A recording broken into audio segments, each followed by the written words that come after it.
78% of Americans live paycheck to paycheck, not because they don't work, because money doesn't work the way you think it does. You get paid, bills come out, subscriptions you forgot about, that thing you bought on Amazon at 2 a.m. By the time you want to save something, there's nothing left. This is personal finance explained. Not investing tips, not get-rich-quick schemes, the actual mechanics of money, how it works, where it goes, why you're broke even though you make decent money.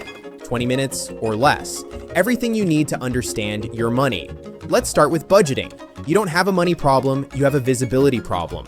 Most people have no idea where their money goes. They know the big stuff. Rent, car payment. But the other $1,500 a month? Vanished. $6 coffee 5 days a week. That's $1,440 a year. Just coffee, subscriptions, Netflix, Hulu, Disney Plus, HBO Max. 3 you forgot existed. $15 each. 8 subscriptions. That's $120 a month you're not tracking. DoorDash 4 times a week. $12 meal costs $22 after fees. That's $350 a month. Small purchases don't feel like money leaving, but they add up to car payment money. Except you're just renting nothing. Track every dollar for 1 month. Apps like Mint or YNAB make this easy.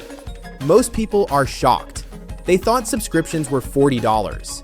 It was $180. 50-30-20 rule. Simple framework. 50% of after-tax income goes to needs. Rent, utilities, groceries, insurance. 30% goes to wants. Restaurants, hobbies, entertainment. 20% goes to savings and extra debt payments. If your rent eats 60% of your income, you need more income or cheaper rent. Math doesn't care about your feelings. Now, debt, the thing ruining your financial life. Credit card debt in the US, $1.13 trillion. Average American, $103,000 in debt. Not counting the mortgage. Credit cards, 20 to 29% APR average. You have $5,000 on a card at 24% interest. You pay $150 a month, except $100 of that is interest. You're paying $50 toward the balance. It'll take 14 years to pay off $5,000. You'll pay $11,000 total. You just bought your debt twice. Buy, now pay later. Affirm, Afterpay, Klarna. 4 easy payments of $25. No interest. Sounds great until you have 6 running at once. Now you owe $600 and forgot which charges when. 90% of BNPL users miss at least 1 payment. Late fees start piling up. The no interest becomes expensive fast. Your brain doesn't process future payments as real money. You buy $100 shoes for only $25 today. Do that 4 times this month and you owe $400 you didn't budget for. BNPL apps are designed to make you spend more by hiding the total cost, and it works. Average BNPL user spends 40% more than they would paying upfront. Gen Z loves BNPL because they saw their parents drown in credit card debt. Sounds smart. But it's the same trap with a friendlier interface. You still owe money you don't have for stuff you already bought. The payment schedule just tricks your brain into thinking it's manageable. It is, until it's not. 6 BNPL loans, 3 subscriptions, rent, car payment. Your paycheck is gone before you get it. How to actually get out of debt. Snowball. Pay off smallest debt first. Get the psychological win. Roll that payment into the next debt. Avalanche. Pay off highest interest rate first. Mathematically optimal. Saves the most money. Pick whichever you'll actually stick with. Either way, stop making minimum payments. Minimum payments keep you in debt forever, while banks collect maximum interest. Now credit scores. The number everyone obsesses over. Your credit score is a measurement of how likely you are to pay back borrowed money. That's it.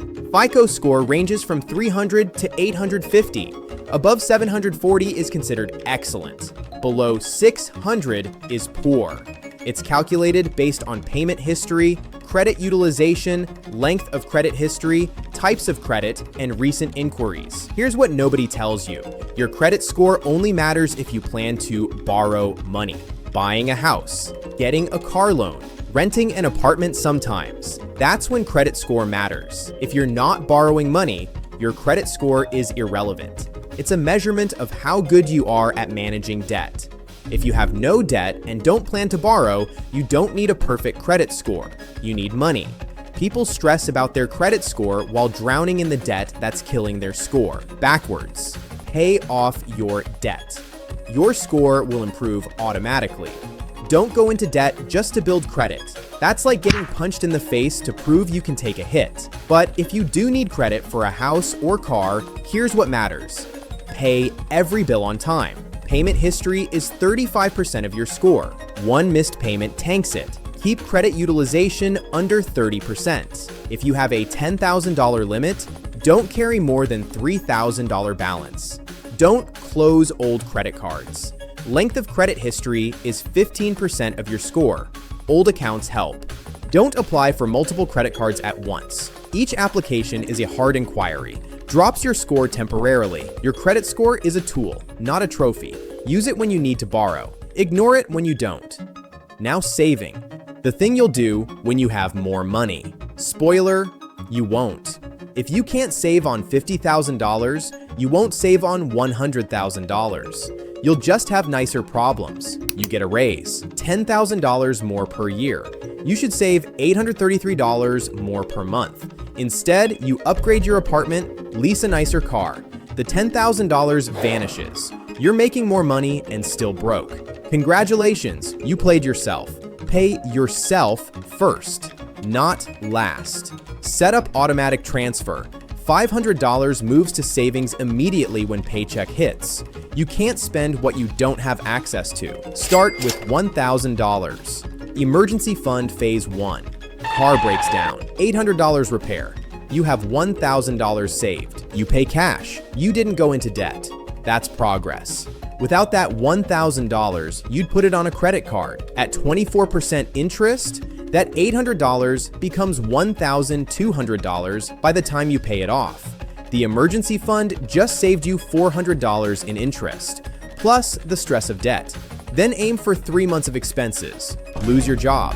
You have 3 months to find new work without panic, without going into debt, without moving back in with family.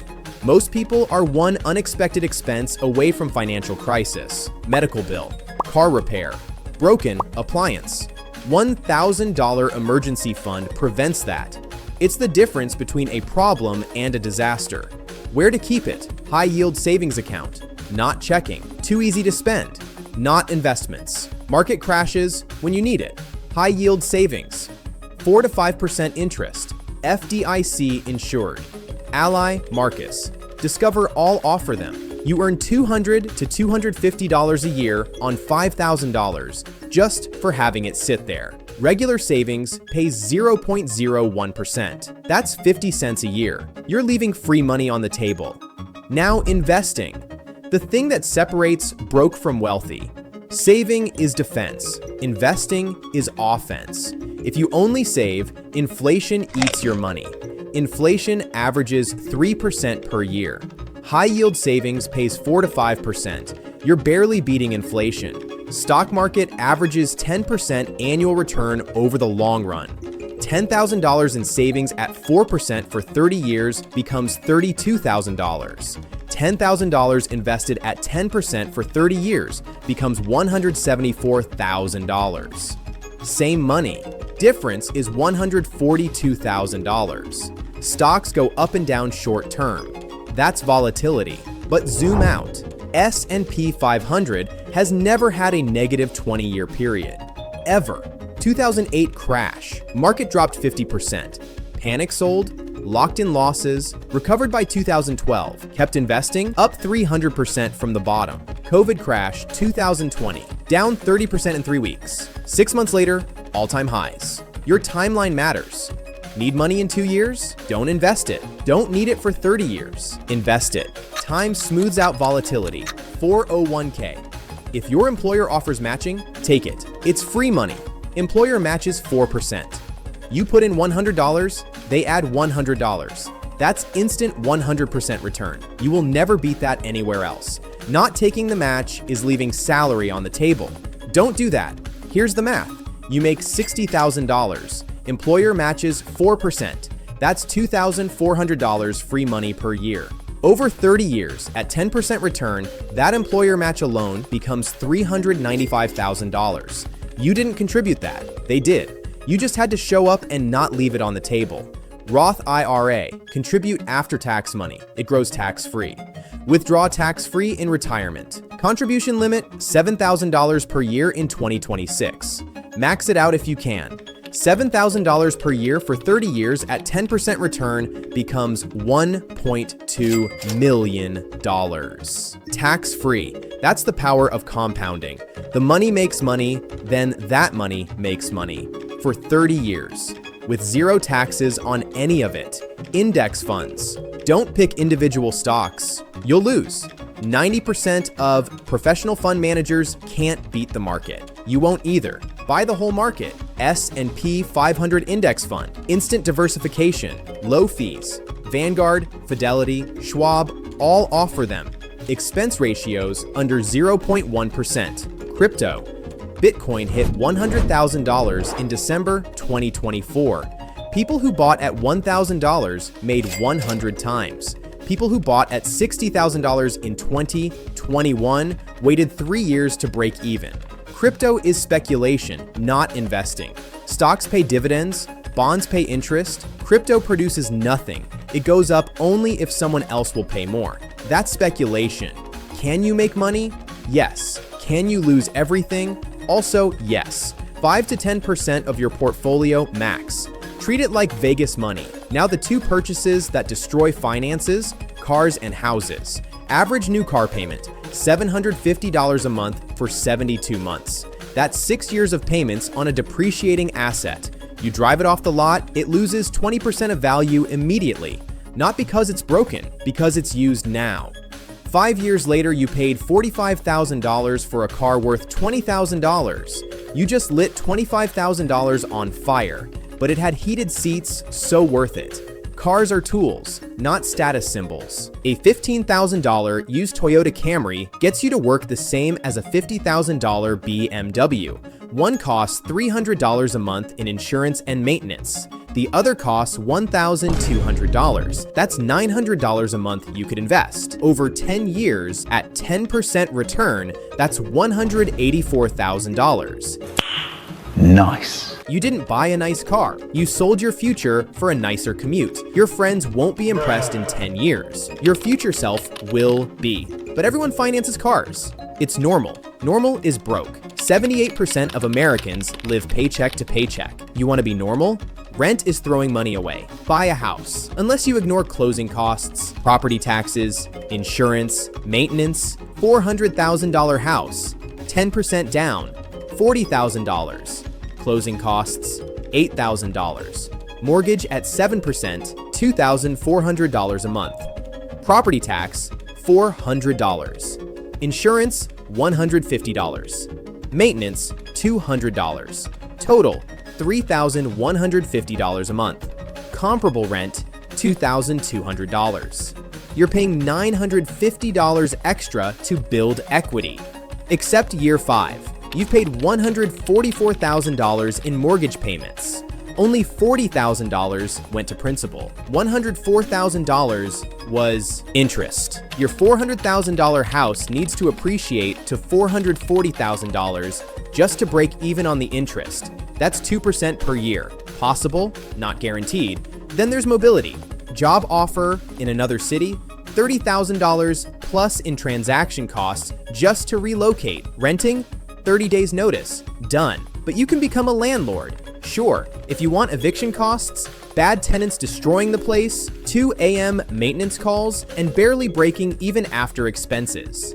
Real estate can build wealth, but sometimes renting is smarter, especially if it gives you mobility to chase better opportunities. Automate everything. Auto transfer to savings. Auto invest in 401k. Auto pay bills. Remove the decision. Make the default option the right option, because relying on motivation fails. Automation removes the choice. Review quarterly, not daily. Stock market drops 5% today? Doesn't matter. You're not retiring today. Checking investments constantly causes panic selling. That's how you lock in losses. Set it and forget it. Check 4 times a year.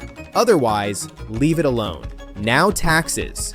The thing you can't avoid and probably don't understand. Income tax is progressive. You don't pay one rate on all your income. You pay 10% on the first $11,600, 12% on the next chunk, 22% on the next.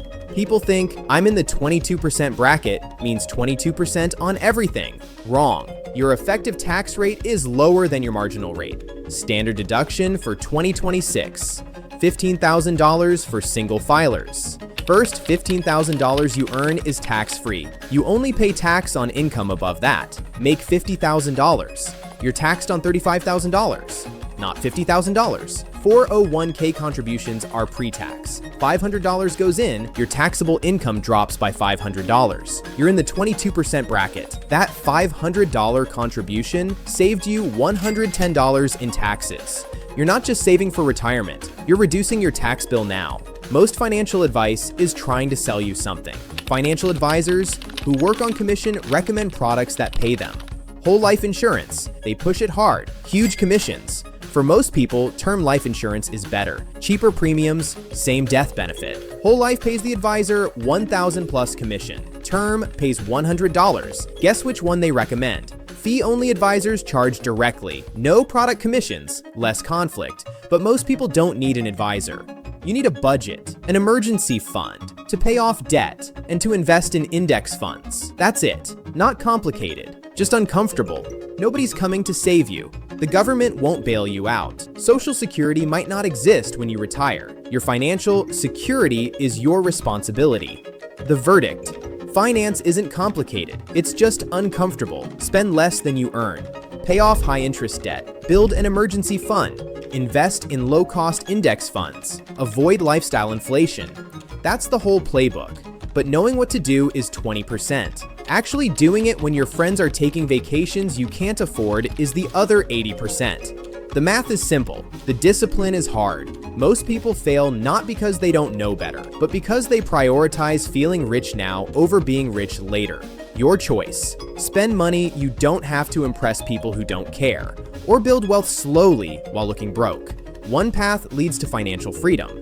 The other leads to working forever. You already know which one you should choose. Question is, will you actually do it? Do it! Just do it!